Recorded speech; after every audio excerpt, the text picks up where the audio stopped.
Hi. Here, let me move out of the photo. Guys, You- that was Please, quick. I was gonna hide behind. Yeah, I know. Should we like hug and act like we know There's a each other? paparazzi Yeah. vibe going on. Well, I'm Carl Spence, and I'm excited that you're here to see one of my favorite films, Housekeeping for Beginners. And I'd like to thank the Sonoma County Tourism, as well as Dolby, for helping support the festival. So thank you to them for helping this happen every year. This film was it was actually one of the films that was submitted to the Academy Awards as the official Oscar submission for Best International Feature from North Macedonia. This director it's his third film. He directed 2 previous films were You Won't Be Alone and Of an Age. And this is really a beautiful story about making your own family. That family can be more than just who the family you're born into, and sometimes when you're not embraced, you can find your own family. And it's very excited that the director is able to be here today. He's on his way, so he is going to be here at the end. It's Goran Stolevsky, and I'm really excited to have him be here at the end. So stick around afterwards to listen to us talk about the film a little bit and ask questions. So hopefully you'll have some questions. No, it's been a great festival. How many people have seen more than 5 films? Oh, more than 10? Oh. Is it even possible to see 10 by today? I don't know. But it's been a great festival so far, and the sun's been out until today, and I just dropped stuff on the floor, but I think that's it. We're going to get started. Thank you for coming. There's lots more films today. Later today, we'll have Beau Bridges here for a special tribute, along with the 35th anniversary of the fabulous Baker Boys screening.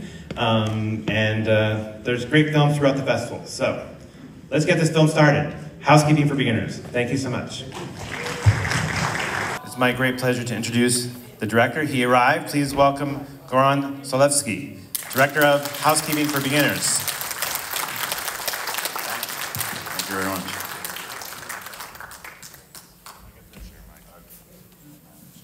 I don't think this works. Well, welcome to Sonoma. I know you got up early to get here this morning, so we're very excited that you're here. It's great when we have the filmmakers here to present their films. Can you tell us a little bit about this? What led you to this, to making this film? It's your 3rd film. You've made all 3 films quite recently in the last few years, and this was also a film that was submitted by North Macedonia as official Oscar submission. So tell us about the journey of making this. Oh, it's complicated. Let me just come up with the shortest possible version of that, because I have made 3 features in 2 years, which makes me sound like suddenly very successful. But I was unemployed for basically 20 years before that, and so across that period, I made like 25 shorts. I wrote like I think 10 or 11 features, and kind of just kept getting rejected and being told none of my work is good enough. Frankly, this was one of the scripts that came out of that period. And then at some point, someone decided, someone gave me a shiny prize somewhere, and then everyone else changed their minds. And then my first film did well, and my second film did well, and then the Macedonian National Film Agency started feeling very guilty about rejecting me over and over again, so they gave me money to make this. But in terms of, that's the strategic side of things, for lack of a better term. In terms of the inspiration, it was during one of those lengthy terms of doing shitty day jobs. It was just about like leaving the space I was in and living in a story world that I wanted to live in. And the story was inspired from a photograph I saw online that a friend of mine posted, who's an older filmmaker, from the first time he moved to Melbourne in the late 70s. And he moved into a house with his boyfriend and 8 gay women.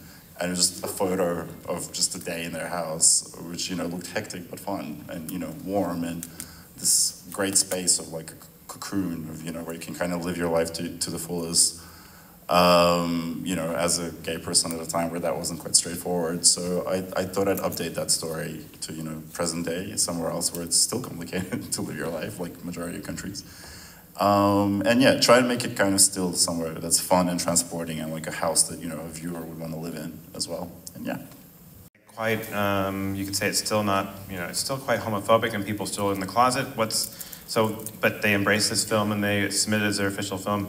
So what challenges did you face in making this film, and also tell us sort of also like your, I know you don't live there now, so let's talk a little bit about that. Yeah, so I grew up there, and I was 12 when we moved to Australia, where I live now. I do end up writing a lot of stories, not just Macedonia, just that general region of Eastern Europe, because I just feel like there's a lot of stories that have not been documented that are interesting and I think are worth, enjoying and preserving. Sure, it's homophobic, like most places are, but when I go there, I'm kind of like seen as an expat, so to me, I get the easy version. Like with a lot of bigotry with any minority, there's always the selected good ones. Oh, this one's fine, we just, hate the majority of whatever the subsection is. So I actually have it quite easy over there, which means I can get away with doing provocative things. Because this premiered at the top festival in the country, where it's in a small industrial town, where people just turn up because it's somewhere you can put on a dress and take a photo on the red carpet, and then a film is played. And everyone just goes to take a photo on the red carpet. They don't care or know what the film is playing. So suddenly imagine this whole tiny conservative town audience, the movie starts and it's this film. And they've never seen gay sex in their lives, God knows. And even just like the national archbishop who organizes anti-pride parades was invited because he's a dignitary, and there was no context of what the film was about or who made it. So it was actually kind of, and I don't live there, so I don't get the repercussions. And actually what was great is that because a lot of people didn't know what it was about and ended up watching it anyway, what they relate to is the way that people speak on screen is very similar to just like what day-to-day family life sounds like for anyone in Macedonia. So a lot of people really related to it. And almost everyone has a story about a doctor that's been an asshole to them personally, whether or not they're Roma. So yeah, it was actually unexpectedly, like, it connected with a lot more people than I would have anticipated. It seemed like it would be a difficult film to cast, especially with the range of characters and ages and the younger actors, they were fantastic. How did you cast the film? It was very complicated. So to the extent that the two lead actresses who play Dita and Suada learned all of their dialogue phonetically. They're not Macedonian. They don't speak Macedonian, so they learned it, line by line. And for the rest of the cast, for all the Roma roles, we had a dedicated casting agent that I'd worked with before. She's someone I trust because she, will go to like the maximum lengths to just make sure, she's met and spoken to everyone possible. So she spent like every single day in Stuttgart, like for I think 2 or 3 months, well into even shooting, because we were still casting small parts and extras and things. And then I had a separate casting agent for the rest of the roles. And a lot of it was a matter of like, you got to the point of like, will you be in the movie? You have the role, because the options were not amazing. Like, especially, you're making a film with gay people and children in it. It's complicated by default, not in a way it shouldn't be, obviously, but it is. And it's things like, trying to find a Roma guy who was gonna play gay on screen, whether or not they were gay in real life, was also really complicated. Even for like the bit part of that other gay kid who turns up for one scene, like that was the final role we cast, because there was people who would sign up and just, freak out and give up the role. There were 2,000 girls who were, not interviewed, just photographed, and they spoke to the camera. I picked the one that had fire in the eyes, essentially, and also happens to be related to the man who's playing Ali, because she's his daughter in real life. So I was like, that's one way to generate on-screen chemistry. But yeah, it was a lengthy, complicated process, but it turned out wonderfully, because it was like a real sense of family on set as well, even when the cameras weren't running, and that's really special. Are there any questions from the audience? There is one right in the front, yes. So I have two. One is, did you write the dialogue in Macedonian? And if so, how did you get the dialect right, since you haven't been there for so long? And two, the interiors, did you shoot them as they moved through, or did you shoot in one room and then move to another room as they would pass through? So 2 questions. One's about did you write it in Macedonian? And then the other part, the interiors, how did you shoot that?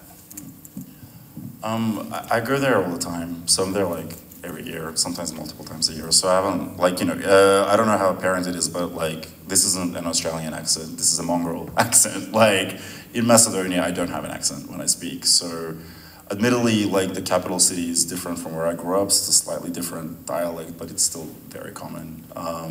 So that wasn't really the struggle. I think, mainly write it in English to start with, partly because I think in English now, so it's faster. And also, I never thought this is something that would get financed in Macedonia. Like, again, gays with children, like, you don't go to the funding agency and expect to be, supported with that.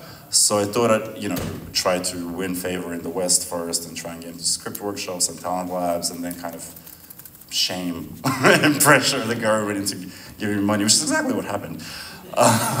So it worked out exactly as planned in that way. And then, so the dialogue into Macedonian, then retranslated the English to try and match it as much as possible.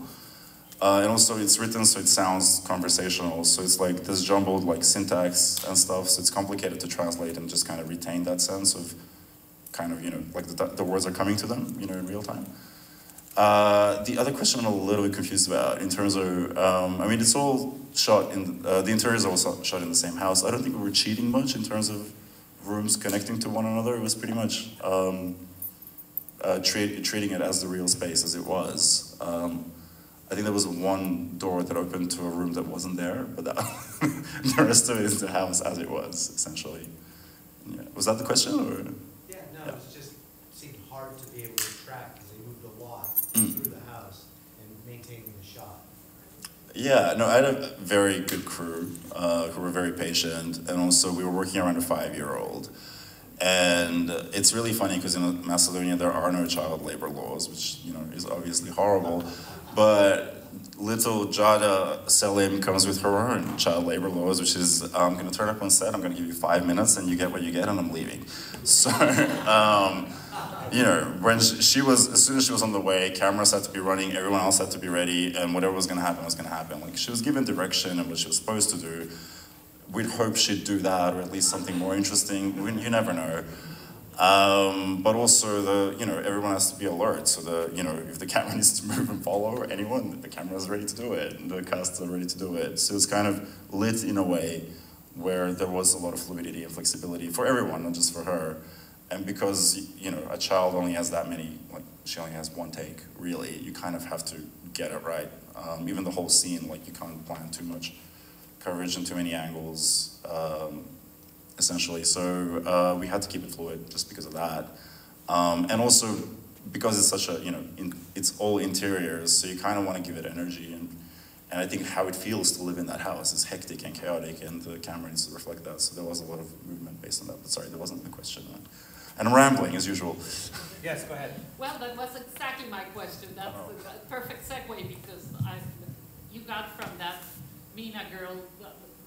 Some touching, that moment when she does that, oh, I can't believe these people, it's one of those priceless moments. And so, what kind of work did you have to do with her? What do you have as anecdotes?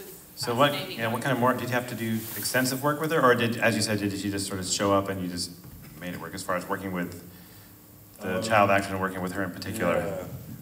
I wouldn't say extensive work with her, because again, there's 5-minute increments, so it was more extensive preparation and organizing everyone else around her, and just trying to figure out literally what she responds to, what she doesn't respond to, because essentially, she's not acting, she's really, she knows that it's fake, and to her it's like when you play with dolls and put on personalities, and that's what we're doing, but these grown-up ladies are doing the same thing, and alright, if they're going to do it, I'll do it with them, but it was just this approach of, and then it was a matter of she needed to want to be there, because she can't play that role without being in a good mood,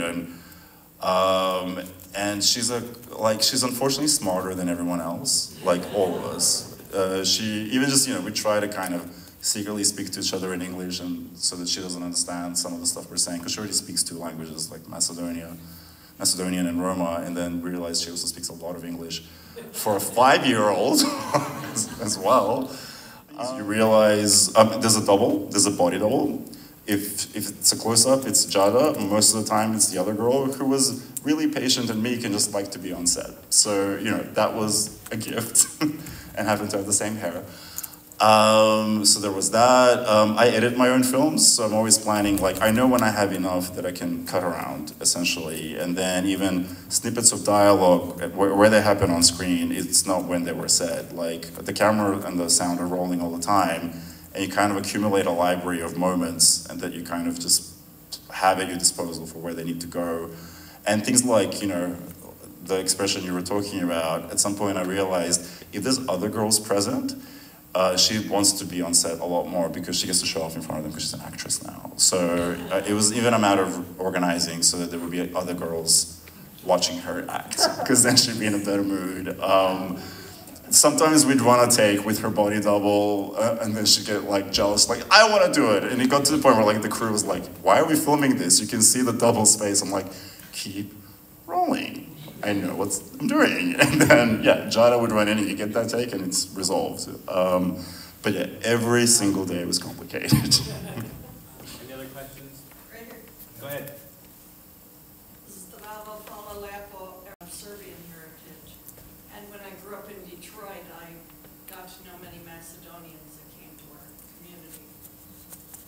It was so real because the young people were so unfiltered, you know, I mean, it was just so raw. I mean, they swear like that all the time. I mean, that's how they talk. It was just, I just wanted to let you know how real you made something. I mean, I kind of know that from growing up, but this child was so perfect for that part, the way she reacted like an adult. And I was wondering, is it typical that was this just a unique crazy house, or is this sort of family life that is very unfiltered and kids grow up very fast in that community because they have to survive? Yeah, no, exactly. That's also the thing of. The question is what, is this Yeah. a typical family? The question was about, was this a typical family or is this, you know, something unique? What, because they grew up so fast. So the queerness of it is a little bit unusual. There are like a couple of informal queer safe houses like this, but obviously not that many. But like, you know, the whole point of the film, which it didn't start off with consciously, but it came instinctively, is like, even if you're trying to not to be exactly the opposite to a traditional family, there's needs that are primal in us that shape our dynamics, so we become exactly the same, you know? And that's where it came from, and you know, I realized along the way at some point that all of them sound like exactly the people I grew up with. I grew up in a 2-bedroom apartment with 6 people living in it, or 3 generations, and that doesn't count the 47 cousins that were coming in and out every single day, and the neighbors and all that kind of thing. And it's normal to have 4 conversations going at once, and 2 of them are a lot of swearing involved. And there's people who seem like they're arguing. Are they arguing? Maybe they're arguing. Oh no, they're not arguing, but it sounds like they're shouting, you know. And I think that dynamic also exists not just in, you know, the Balkans, but in a lot of countries that depend, where, especially like where there's a lot of low socioeconomic, poorer countries, let's not mince words, you have to rely on community and family a lot more, and you have to live in bigger gatherings. And then you're used to being in a lot of noisy spaces and having to fight to be heard. And it's not like someone being rude or inappropriate, it's just like how you function day to day. And you don't really have the option to protect a child from most things in life. In high density living, it's just not the choice. And yeah, like I said, she's 5 years old, she's smarter than all of us.